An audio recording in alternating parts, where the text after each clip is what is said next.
Wanted to do a video on how to dismantle my AGA. I haven't found anything on YouTube that showed me anything that was of worth, so I figured it was time to take mine down. I was going to go ahead and make my own. So this is basically it. These are the little points here that you have to unscrew so that you can access the threaded rods that connect the top to the base of the unit. And just get those 4 screws out, little screw caps out, and then put them somewhere safe.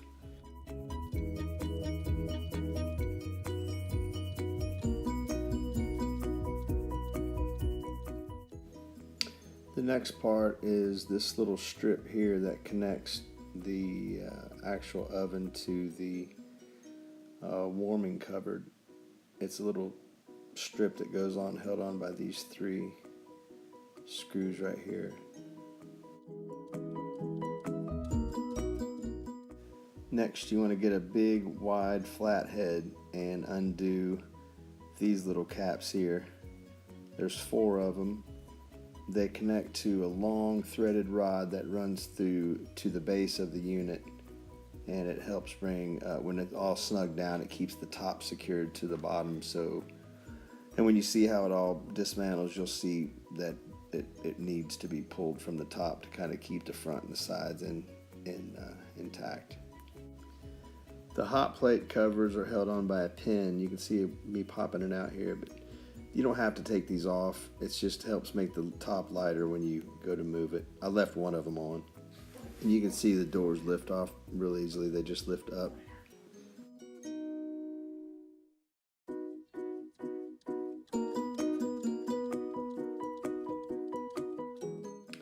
These rings just pry up with a little flathead screwdriver. Just be careful not to mess up your finish.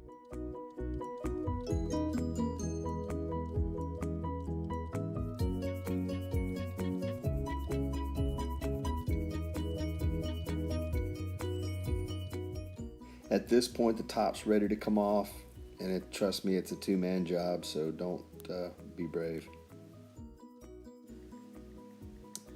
You want to fold this in and reuse this top little quilted thing here. It's just the top piece of insulation that goes on top of the vermiculite, and you can definitely reuse it. There's no sense in buying a new one.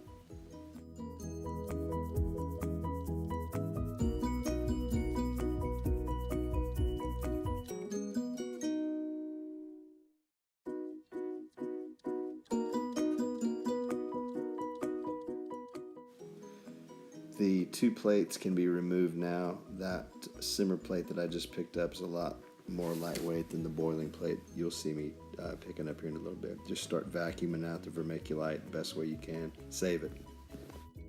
The tube that you see there houses a wire that holds the thermocoupler that runs up into that top oven there, and these 2 screws will help you get the right here. Pop those screws off, and then this is where your mercury is. Take those tiny little screws off. Those, you'll see them when you're looking at it, real small. Just pull those off, and then you can pull that straight out. And be very careful, because the glass and the mercury will break. This is the boiling plate. I pried it up with a screwdriver to give me some space to get my fingers in there, and it's probably about 80 pounds, so don't take it lightly when you stick your fingers in there to pry it up. But once you remove that, you can see the different little components that go in. Real basic stuff. Just pull these things out, and then we're going to work on getting that big little tub right there. I don't know the name for it, but this is the manifold screws that go to the ventilation system, and you can see I've already removed it, but that's how the screws go in it. It's a real simple configuration, and that's what holds it in place. And then you take these 1, 2, and 3, and 4. These will hold the big that right there in place. Just unloose, take those out, and then this pulls right up and out. Nice and snug fit.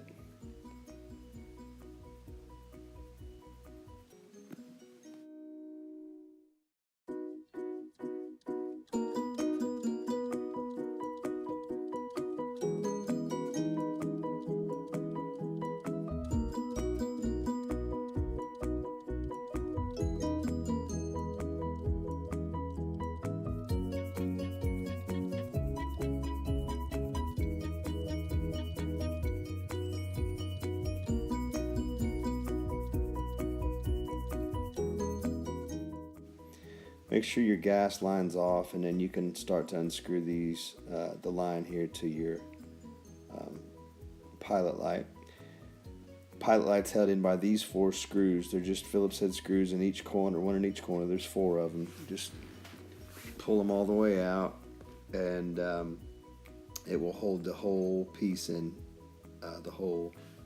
It goes deep into the unit there, so just take those screws out completely. Once the screws are removed, just pull straight out, and remember that wire is still connected, so don't go yanking on it. Just pull it out enough to where you can see.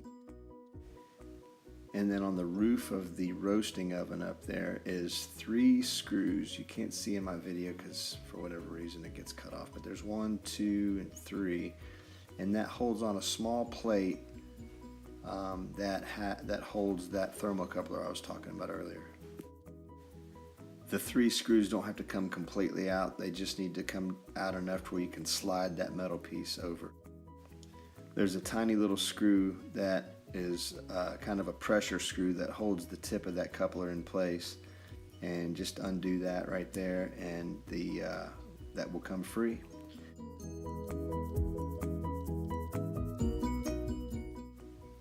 Once the thermocoupler is loosened up and removed, you can slide it down this tube, and that way you can pull out the entire pilot light housing that you pulled out in the seam before. Next are the screws that hold the roasting oven to the front panel of the unit, and it's a nut on the back end that's tightened up against a long threaded rod. And you can see I took that side out, and then you got one more on this side, and it's a little tough to get to, but it's not impossible. Just reach down there and loosen it up, loosen up the nut, and once the nut's loosened up, you can start threading it out. Next, get a chisel and remove the wide screw that's in the base of the roasting oven. Take it out completely, put it somewhere safe.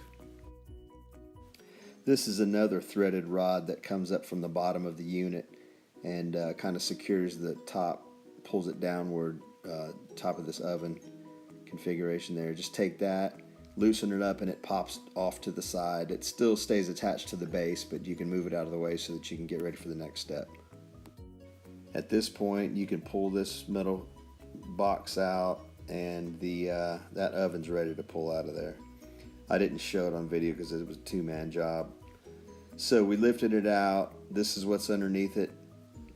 Take those plates, just move them out of the way, and then you're going to need to start your next layer of vermiculite vacuuming.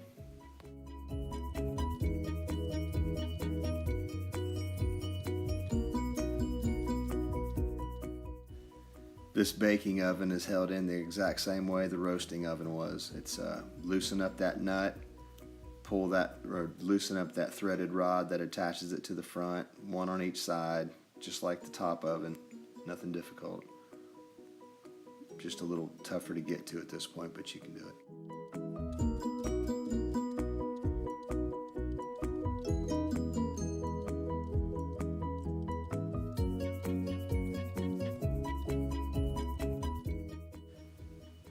Next, remove these 4 bolts, and the front of the oven will be ready to pull away from the rest of the unit.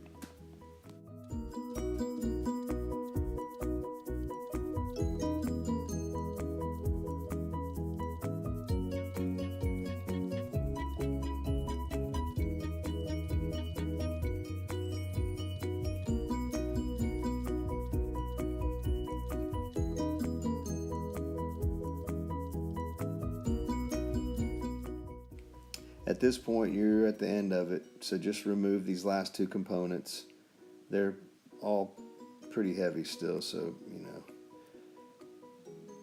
And I hadn't taken any video footage of the last portions, which are basically the bottom plate and the sides, but it's pretty self-explanatory. There's not much to it. And the warming cupboard is one solid unit in itself, so you're done.